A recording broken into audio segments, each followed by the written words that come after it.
مساء الخير يا جماعة.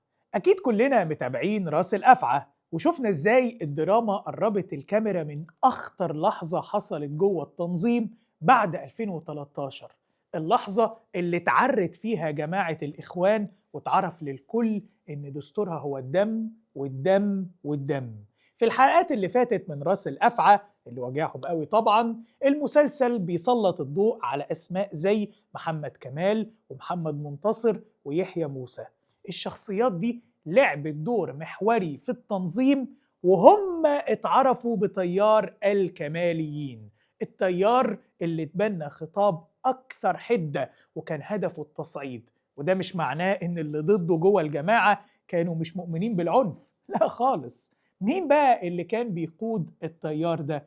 وإزاي ظهرت كيانات ومنصات إعلامية وفكرية حاولت تبرر خيار العنف وتسوقه باعتباره ضرورة؟ ده اللي هنكشفه النهاردة وهنبينه بالتفصيل. بس الأول خلونا نبدأ الحلقة. أنا لؤي الخطيب ودي حلقة جديدة من انحياز.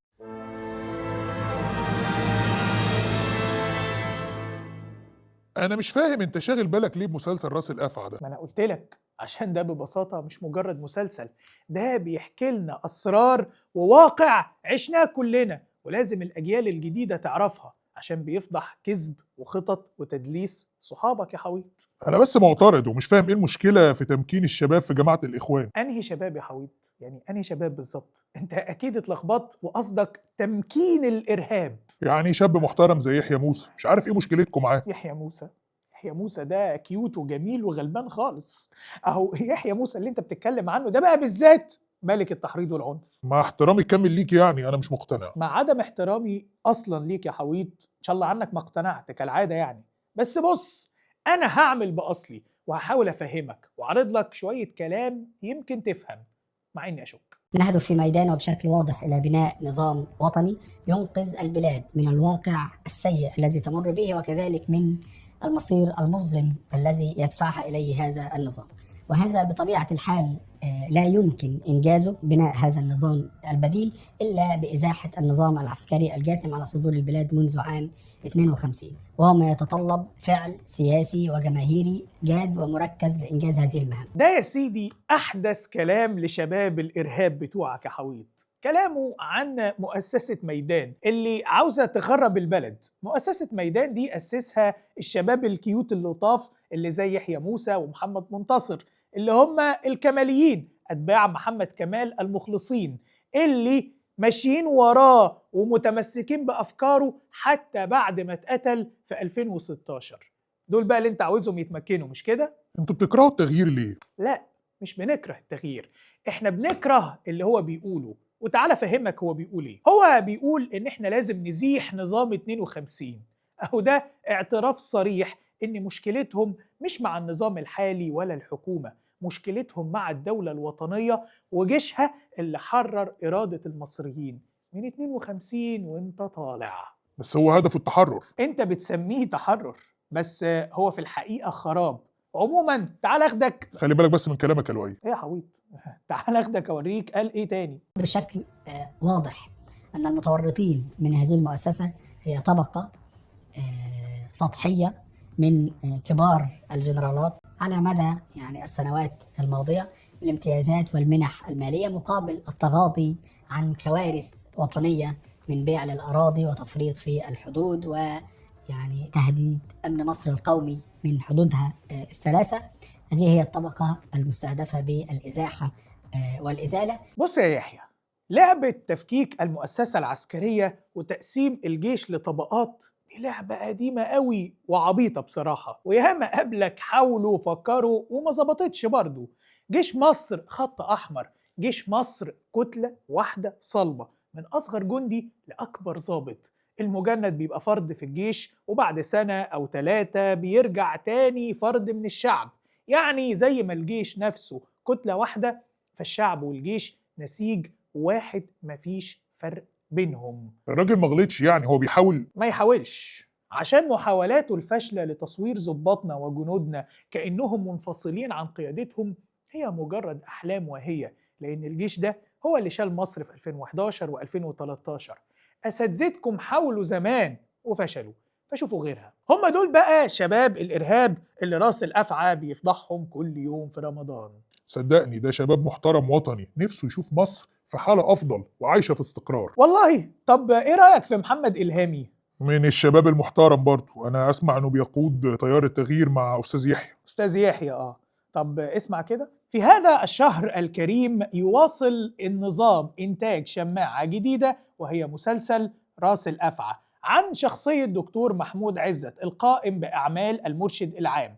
إن موقفي من هذا الرجل سلبي للغاية، بل وأراء نموذجا جديدا من عبد القادر عودة وصلاح شادي وحسين كمال الدين ومجموعة الهضيبي التي ضيعت الجماعة وقدمتها فريسة سهلة مذبوحة ليأكلها عبد الناصر. وده اللي كتبه محمد إلهامي اللي انت بتحبه يا حويط. إيه ده؟ مين إلهامي ده؟ ده إلهامي بتاعنا؟ مش ممكن، لا لا لا لا لا. لا لا لا اهدى يا حويط، مالك جننت ليه؟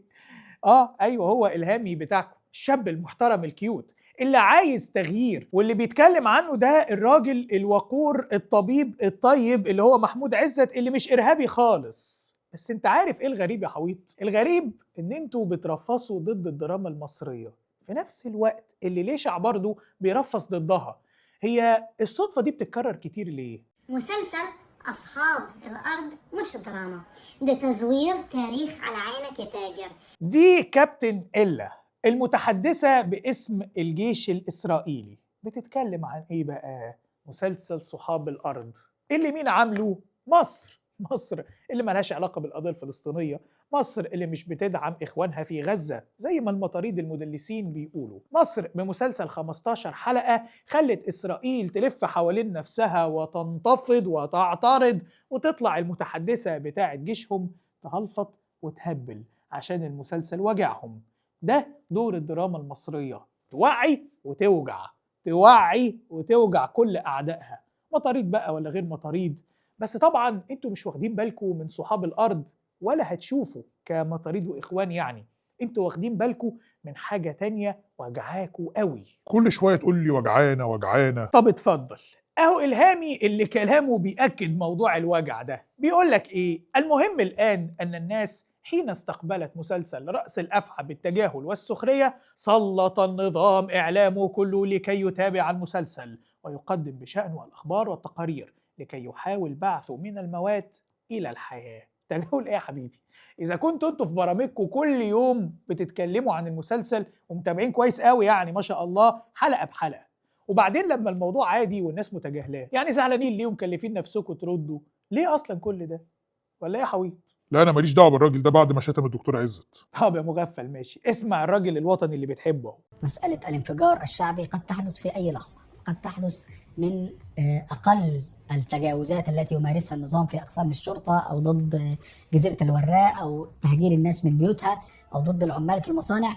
شرارة صغيرة قد تكون كافية لإشعال المشهد، ولكن في الحقيقة نحن لا نريد فعل فوضوي أو انفجار غير موجه قد يكون أضراره وسلبياته أكثر من إيجابياته، بل أنه قد يعطي الفرصة لبعض الأطراف المتآمرة داخليا وخارجيا الاستثمار. نحن نريد فعل متكامل، فعل إيجابي يحقق مكتسبات، ينقل البلد من حالتها السيئة إلى حالة أفضل، وهذا ما نسعى إليه. لا نريد أن يستبقنا الجماهير بهذا الفعل، والقوى السياسية غير جاهزة كفاية، غير يعني مرتبة الأمور حتى يعني يسير هذا الفعل الشعبي إلى أهدافه النهائية. هذا ما يشغلنا، لا يشغلنا متى سينتفض الناس، ولكن يشغلنا ماذا سنفعل نحن حين ينتفض الناس، وهذا هو السؤال الأهم. الشاب اللي المفروض وطني بيتكلم عن شرارة وإشعال، عايزين يكرروا المخطط القديم إياه، ده مستني حريقة يتدفى عليها وجنازة يشبع فيها لطم.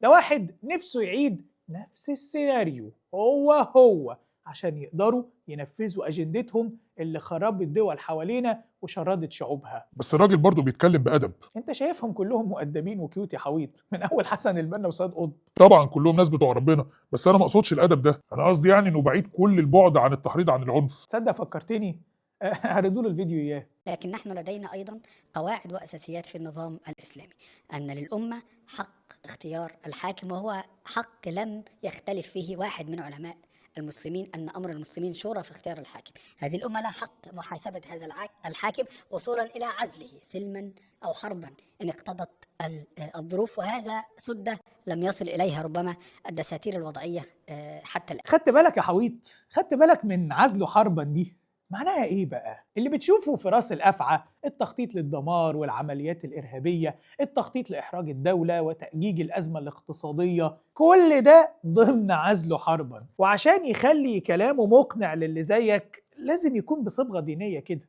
فيقول لك كلام العزل ده مش موجود في الدساتير السياسية الوحشة الوضعية اللي موجودة دلوقتي.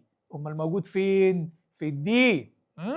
بس طبعا في الدين من تفسيرهم هم ووجهة نظرهم هم، تفسير الحاكمية اللي أساسه سيدهم سيد قطب واللي آمن بيه أستاذهم محمود عزت. ايه الكلام ده؟ اتفرج. كلام الأستاذ سيد قطب، العاطفة الجياشة، وكان الواحد لما كان يقرأ كلام الأستاذ سيد الصلاة، والحقيقة إن امتزاج العاطفة بالأصول الشرعية دي أثرت علي تأثير كبير جدا في تكوين يعني ثقافتي وتكوين عواطفي وتكوين شخصيتي بسرعة. وحاولنا إن احنا نجمع مجموعة من الشباب اللي حوالينا من جيراننا وأصدقائنا حوالين بعض هذه الحوادث. اتفضل يا بيه. ده محمود عزت وهو بيتغنى بأستاذه سيد قطب وكتابه في ظلال القرآن. وعامة الظلال زي ما بيسموه ومعالم في الطريق دول بقى هم خلاصة السموم اللي طلقها سيد قطب في المجتمع والمجتمعات المجاورة. سيد قطب شايف إن العالم كله جاهلي واللي حواليه بس الحبة اللي معاه بس هم المجتمع المسلم، والمجتمع المسلم ده هو اللي لازم يدعو الباقيين الجاهليين للإسلام مرة تانية. مين بقى المجتمع المسلم ده؟ الإخوان وأتباعهم. ممكن بقى تبطل تدليس شوية يا حويط وما تقوليش أصل ملهمش دعوة بالعنف والكلام الفارغ ده، لأن كل دول وعلى رأسهم محمود عزت أتباع سيد قطب زي ما شفت كده. لا لا لا لا، ما اعتقدش بصراحة. دكتور محمود عزت ملوش في العنف. يا ابني الراجل اللي هو بعضمة لسانه بيقول إنه متأثر بسيد قطب. ايوه متأثر عادي، ايه علاقته بالعنف اللي بتقول عليه؟ انت اصلا تعرف مسلسل راس الأفعى ده تمويل مين؟ قصدك إنتاج مين؟ لا تمويل. اسمع الإعلام أحمد سمير وانت تفهم الحقيقة كلها. طب سمعونا يا جماعة أبو سمر عشان نعرف الحقيقة. يبدو على ما يبدو ان الموساد الاسرائيلي هو الممول لمسلسل راس الافعى. خدها كده عنوان وحطها على السوشيال ميديا: الكشف عن الممول الحقيقي لمسلسل راس الافعى. الموساد هو الممول الحقيقي لمسلسل راس الافعى. ليه؟ لان اللي بيحصل فيه مش منطقي، حتى مش الاسلوب بتاع التمثيل بتاع الخمسينات والاربعينات. شفت بقى يا سيدي مسلسلك المفضل طلع ممول من مين؟ بص يا حويط، هو بعيدا عن العبط اللي انت بتقوله، انا بس متوقف عند نقطة مهمة قوي. يعني انت متخيل ان لو في سر خطير احمد سمير اللي هيعرفه؟ انت عبيط يا حويط. وبعدين علشان اسلوب التمثيل بتاع الخمسينات والاربعينات مش عاجبه واللي بيحصل يعني مش على هواه، يبقى كده الموساد هو اللي دافع وبيجيب بريك للفنانين؟ ايه الضحك ده يا جماعة؟ ما تستهزاش بكلام الإعلام أحمد سمير لو سمحت. وده بقى قمة التناقض. الإخوان اللي عاشوا سنين بيتمسحوا في الغرب ويروحوا يشتكوا في الكونجرس، دلوقتي لما المسلسل كشفهم وعراهم بقوا بيتهموه بأنه متمول من الموساد. هو كشف خيانة محمود عزت وتهريب الدولار محتاج تمويل خارجي؟ ولا دي وقائع مثبتة في محاضر النيابة المصرية؟ اللي بيعمله أبو سمرة وغيره هو محاولة بائسة لغسل سمعة الجماعة وتصويرها كأنها عدو للصهاينة. يا ابني ده انتوا من كام شهر بس كنتوا واقفين في تل أبيب في حماية شرطة تل أبيب ووراكم أعلام إسرائيل وعاملين مظاهرات ضد مصر. ده على كده بقى الموساد هو اللي مول صحاب الأرض كمان. أنا بتكلم بجد يعني، والدليل أهو. مسلسل أصحاب الأرض مش دراما، ده تزوير تاريخ على عينك يا تاجر، تشويه متعمد وتمثيل رخيص للحقيقة. منين بيودي على فين يا ولاد المدلسة؟ عموما كملوا كده. كان دايما رجل في الظل، ما كانش بيسعى للشو، ما كانش بيسعى انه يكون هو اللي متصدر المشهد، ما كانش هو اللي بيدير الجماعة. ده رجل طبيب متخصص في علم الأوبئة. عروستي يا دعاء، يعني بتتكلمي عن مين؟ كان مركز في شغله مع طبعا كونه قيادي في جماعة الإخوان المسلمين. اتقبض عليه من كام سنة وهو موجود في مصر، رغم ان طبعا الدولة بكل أجهزتها كانت قلب عليه العالم كله. ايوه بتتكلم عن الدكتور محمود عزت. يا حلاوة، رجل طبيب متخصص في علم الأوبئة ملوش علاقة بأي حاجة. يا سلام يا دعاء، ده هو أساس الأوبئة. برافو عليك يا دعاء، اول مره تعجبيني. طب كملي يا دعاء، ايه تاني؟ ليه دلوقتي؟ وليه محمود عزت؟ ليه مش خيرت الشاطر؟ يعني ليه ما نروحش الأسامي أكبر بقى شوية مؤثرة؟ ليه مش خيرت الشاطر؟ ليه مش محمد البلتاجي؟ ليه مش يعني طبعا باسم عودة اللي مجننهم؟ ليه؟ لا يا دعاء، انت ذكية وبتذاكري، يعني بلاش الغباء ده، معلش أنا آسف يعني. ليه مش خيرت الشاطر وليه مش البلتاجي؟ هو انت نسيت الاختيار؟ لا يا دعاء، دول كانوا 3 أجزاء. وبعدين برضو هقول اللي قلته الحلقة اللي فاتت. يا جماعة، المسلسل بيعرض حقائق انتوا نفسكم معترفين بيها، فزعلانين ليه؟ المسألة إن الدراما، يعني أنا عايز أقول لحضراتكم إيه؟ النهاردة الدراما تحديدا أو الفن قد يكون له رسالة، وقد يكون هدفه الترفيه عادي، مش شرط. بس أن يتم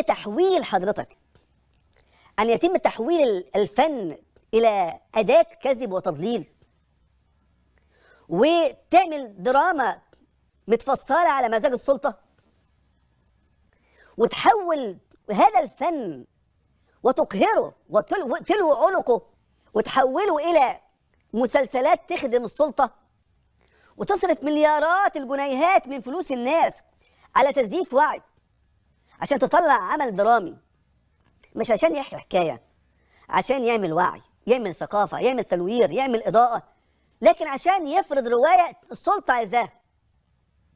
دراما يعني لابسة الفن بس شغالة السياسة، وبتتعامل مع المشاهد كأنه ما بيفهمش. أي كلام بقى حبيبي. هوليوود بتصرف مليارات الدولارات علشان تظهر بطولات الجيش الأمريكي في الحروب اللي خاضها، ودي طبعا مش خدمة لسلطة ولا نظام، دي خدمة لبلدهم واستقرارها، وكالعادة دي حاجة انتوا ما تعرفوش عنها أي حاجة. ما هو أي كلام يا حوت. عطوان زي دعاء زي كل المطاريد، مفيش واحد فيهم رد بفكرة قدام فكرة، حجة قدام حجة، حقيقة قدام حقيقة. الرد على المسلسل عبارة عن هجوم وتدليس كالعادة. ليه؟ لأنه بيفضحهم. يعني في الحلقات اللي فاتت شفنا ازاي الخلافات اللي حصلت وبتحصل بين قيادات التنظيم. عشان ايه بقى؟ حق وباطل؟ لا خالص، عشان السرقة. قيادي من هنا خد الفلوس وخلع، قيادي من هناك بيسرق ومحدش شايفه، وهكذا يعني. لا لا لا لا، ما اظنش الكلام ده حقيقي، ما اظنش الجماعه حصل فيها ابدا اي انقسامات. يا راجل ما حصلش اي انقسامات؟ لا الحقيقه حصل وبيحصل لحد دلوقتي، والخناقه بتبقى على الفلوس الحرام وعلى النفوذ ومين اللي بياخد القرارات في الجماعه. اسمع. لم أكن يوما حريصا على موقع أو دور هو مغرم وليس مغنم، بل أردت الدفاع عن مؤسسية القرار وتصحيح أوضاع خاطئة أو غرت الصدور وممارسات أضرت بالجماعة وسمعتها وجارت على مبادئها الشورية ومؤسساتها. وإنني اليوم إذ أدعو إخواني قيادات المراحل السابقة أن يسلموا الراية لأبنائهم قادة الميادين وفرسان المرحلة، فإنني أبدأ بنفسي مبادرا. محمد كمال اهو قبل ما يتقتل بيتكلم عن التصحيح والأخطاء التي أوغرت الصدور. واخد بالك من أوغرت الصدور دي؟ كلهم لا مؤاخذة يعني كانوا بياكلوا وما زالوا بياكلوا في بعض، وده حصل مع اللي سافروا وهربوا بره البلد، خونوا بعض وسرقوا بعض وفضحوا بعض. وبالمناسبة المسلسل برضو كشف ازاي عناصر المطاريد بدأوا يفكروا في الهروب لبره للخارج، يعني بعد ما الأمن ضيق عليهم بعد 30 يونيو، ونجح في التعامل معاهم على مستوى الجمهورية.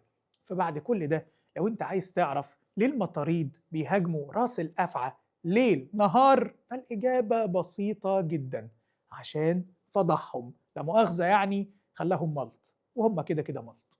وفي النهاية عايز أفكرك مفيش حاجة اسمها حياد، الكل منحاز لقناعاته وبيدافع عنها بكل قوته، وأنا منحاز لبلدي ومصلحتها، ومن حقي أنا وكل اللي زيي نعبر عن قناعاتنا بالعقل والمنطق والمعلومة. أشوفكم الحلقة الجاية.